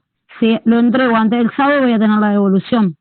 El fin de semana la idea es hacer una corrección genérica de todos los trabajos. Hay algunos que aparecen como entregado en el campus, esos claramente ya no, pero los que entregaron después los vamos a ver el fin de semana cuando subamos la corrección genérica del TP7, que es interesante por lo que preguntaba, por ejemplo, Ana recién, sobre dónde está la motivación en el acto que les dimos para analizar, bueno, el sábado, porque si no también hay otros que así lo van viendo, y ahí les haremos una devolución, sí, por supuesto. ¿General o sea, o individual? Es como les dijimos, si el trabajo está relativamente que hay que rehacerlo, se los vamos a informar, ¿bien? Si no, les va a figurar entregado, ¿bien? Bueno, si no hay más dudas, vamos dejando acá y ya nos vemos cuando nos veamos, pero la semana que viene tendríamos el examen. Bien. Gracias, muchas gracias. No, gracias. Una consulta. Cuando en el TP5 decía de la diferencia entre los órganos de control interno de la administración y los órganos de control externo, hay que poner, bueno, en el caso de los órganos de control externo, bueno, que es la Auditoría General de la Nación, y hay que poner así las características, ¿no? Y después en diferencia con el órgano de control interno, que es la sindicatura. Exactamente. Eso, además de ampliar con el manual de Balbín, yo les sugiero que punteen la normativa que les subimos al campus, porque si bien Balbín trata el tema, al leer la normativa van a encontrar cuestiones más técnicas que obviamente no, hasta ni siquiera están para poner en un manual, porque bueno, las funciones de la SIGEN son estas, la elección de los integrantes de SIGEN son estas. Así que eso está bueno que lo tengan, aunque sea marcado en la normativa, como para estar al tanto de qué se trata. Y una consulta, y en el parcial entraría, porque en los trabajos prácticos por ahí no se abordó, digamos, todo, porque, por ejemplo, en TP5 no vimos lo de la oficina anticorrupción, por ejemplo. No, obviamente los trabajos prácticos tratan de focalizar algunos temas, digamos, no es que todos los trabajos prácticos abarcan la totalidad de los temas del programa, ¿sí? La finalidad de los trabajos prácticos también es que en esta instancia de virtualidad, porque todos hemos pasado por lo mismo, ustedes vayan leyendo acompasadamente el tiempo. Es decir, si nosotros no le diésemos ningún trabajo práctico, no estoy hablando de la generalidad, no significa de que todos hagan lo mismo, pero muchas veces pasa con las complicaciones que todos tenemos en la vida, con nuestros compromisos, con estas circunstancias, es que, bueno, se deje todo para una semana antes del parcial, y ahí tienen que leer todo, con lo cual ergo se termina no sabiendo nada. O una mezcla de conocimientos con muy poca sistematización. La idea de los trabajos prácticos es, si se quiere, obligarlos a que ustedes necesariamente tengan que ir, digamos, leyendo y analizando semanalmente o con la periodicidad que fueron enviados los contenidos del programa. Es decir, tratamos de obligarlos en parte a través de los trabajos prácticos a que no dejen todo para el último momento, porque la verdad es que las consecuencias cuando pasa eso son malas, porque bueno, y tengan en cuenta sobre todo que estamos va a ser un examen domiciliario. Ustedes van a tener 12 horas y van a tener todas las herramientas habidas y por haber para contestar las preguntas. Entonces, y nosotros tenemos que evaluar de la mejor manera posible, y en este marco de pandemia, si ustedes los conocimientos los tienen o no.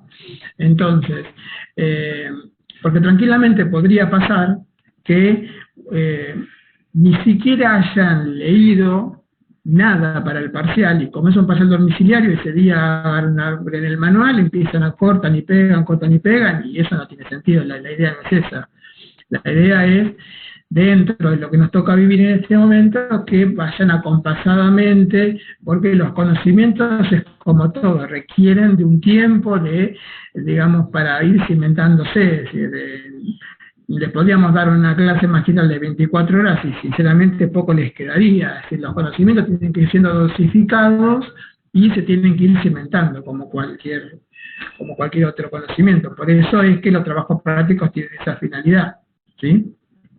Sí, la verdad que a mí me sirvieron mucho los trabajos prácticos y bueno, los videos y los audios que ustedes fueron subiendo, la verdad que me sirvieron mucho para entender. Igual de todos modos, vamos a evaluar algunas otras alternativas para que haya un mayor acompañamiento, si se quiere, a través de Zoom, a través de clases grabadas, en fin, eso después lo vamos a ver. A ver, lo ideal serían las clases grabadas, porque ustedes después eso las ven cuando pueden, cuando quieren, en el momento, las pueden repetir 20.000 veces, en fin. Pero bueno, tampoco es sencillo poder hacerlas, pero bueno, vamos a tratar de enriquecer un poco los distintos elementos que tenemos como para llegar un poco más a ustedes. Sí, profe, le voy a dar una experiencia con otra materia que tengo, que damos Zoom, y realmente damos Zoom de 3 horas, 2 horas y media para que no sea tan pesada. Pero lo que me pasa, por ejemplo, a mí, a todos, que después nos vamos por las ramas porque es justo como esto, es derecho administrativo, vamos a decir en este caso. Entonces hablamos de la realidad, hay veces, de resoluciones o de, ¿cómo se dice?, o de decretos actuales, de leyes actuales, cosas que están surgiendo, fallos actuales, y nos vamos por las ramas. Entonces la clase terminó el material con nosotros, las clases muy poco se habló y no nos sirvió. Entonces una clase grabada, hay veces resulta mucho más el acompañamiento o los videos de que la misma clase en Zoom, porque hay veces, o sea, preguntamos entre todos un poco y nos mareamos. Entonces, si tenemos una clase grabada, volvemos y retomamos, entonces está bueno. Sí. Es un punto de vista mío, No, y después si surgen dudas tendremos estas instancias como para poder evaluarlas. El obviamente. foro, y el foro también como para... Pero es particular lo que acabo de decir, por experiencia. No, seguro. Bien. Bueno, tenemos hasta y media con el Zoom reservado, así que ustedes dirán si hay más dudas o la dejamos acá y nos vamos manteniendo en contacto.